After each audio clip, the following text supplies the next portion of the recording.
Good morning বন্ধুরা। আমি এই এখন বাজছে 7:30। আমার এখন সকালবেলা চা খাওয়া হয়ে গেছে। ছেলে চলে গেছে পড়তে। এখন সময় আছে, আমি ঘরগুলো এখন ঘরটা আমার পরিষ্কার করা হয়ে গেছে, সব পরিষ্কার করে গুছিয়ে গাছিয়ে নিয়েছি। এখন এই রান্নাঘরটা পরিষ্কার করে নেবো, সব গুছিয়ে গাছিয়ে নেবো। আর এই বেসিনে আমার গাদা বাসন জমে গেছে, এখন এগুলো সব পরিষ্কার, প্রচুর ঝুল হয়েছে, সেই ঝুল ঝাড়তে হবে। মাঝখানে সকালবেলা ছেলেগুলোকে খেতে দিতে হবে। এই যে সকালবেলা ডালে আর চালে ভাত বসিয়ে দিয়েছি আর ডিম ভেজে দিয়েছি। আমি পরিষ্কার করেছি, কিছু হয়েছে আর কিছু বাকি আছে, ওদেরকে খেতে পেতে দিয়ে আবার বাকি কাজগুলো করব। এখন স্নান সেরে চলে এসেছি।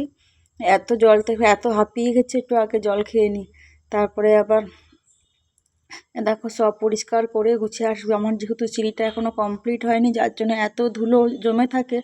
মিস্ত্রি কাজ করছিল, এত ধুলো হয়েছে।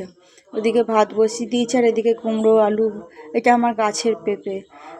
পেঁপে মূলো টুলো দিয়ে সয়াবিন দিয়ে তরকারি করব। এখন এই কড়াইতে পাঁচফোড়ন দিয়ে সবজিগুলো দিয়ে দেবো। সবজিগুলো দিয়ে ভালো করে একটু ভাজা ভাজা হয়ে গেলে, আর পাশের কড়াইতেও তেল বসিয়ে দিয়েছি। ওইদিকে আজ লোটে মাছ করব। একদিকে লোটে মাছ হবে আর একদিকে সব দিয়ে তরকারি হবে। কুচি কুচি করে আলু ভাজার মতন করে আলুগুলো কেটে নিয়েছি। এবার তেলের ওপর আলুগুলো দিয়ে দিলাম। আলুগুলো দিয়ে একটু ভাজা ভাজা হয়ে গেলে তারপর পেঁয়াজ দিয়ে দেবো। আর গ্রামের বাড়িতে এত ঘর নোংরা হয় যে একটু পরিষ্কার করলেও মানে দুদিন বাদে বাদে পরিষ্কার করতে হয়। আজকে পরিষ্কার করলাম, আবার দুদিন যেতে না যেতে, যেহেতু গ্রামের দিকে গাছপালা বেশি, যার জন্য নোংরাটা ঝুলটা খুব বেশি হয়, মাকড়সাটাও বেশি। দেখো আমি পেঁয়াজ দিয়ে দিয়েছি, এবার রসুন কুচিও দিয়ে দিলাম, দিয়ে ভালো করে ভাজা ভাজা হয়ে যাওয়ার পরে মাছগুলো দিয়ে দেবো। দেখো আমার ভাজা হয়ে গেছে। আর এদিকে কুমড়ো আলুর মধ্যে সয়াবিনও দিয়ে দিয়েছি, সয়াবিনগুলোও ভাজা ভাজা হয়ে গেছে। এদিকে মাছ দিয়ে দিলাম আলুর মধ্যে, আর জিরে ধনে লঙ্কা হলুদ সব কিছু দিয়ে এবার সব একসঙ্গে আস্তে আস্তে করে মাছগুলো কষিয়ে একদম মাছ কষাতে কষাতে মাছ রেডি হয়ে যাবে।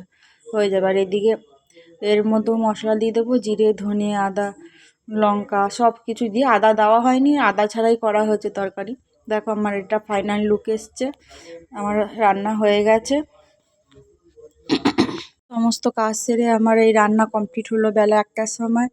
এখন বাজছে বিকেল 4:30। আমি বেরিয়ে গেছি হাঁটতে। রোজ বিকেলে আমি একটু হাঁটতে বের হই। দেখো এই রাস্তা, গ্রামের রাস্তা, মাঝখানে রাস্তা, দুধারে জমি, শুধু ধুধু মাঠ, চারিদিকে যেদিকেই তাকাবে শুধু জমিই দেখা যাবে, অনেক দূর দূর অবধি শুধু জমি।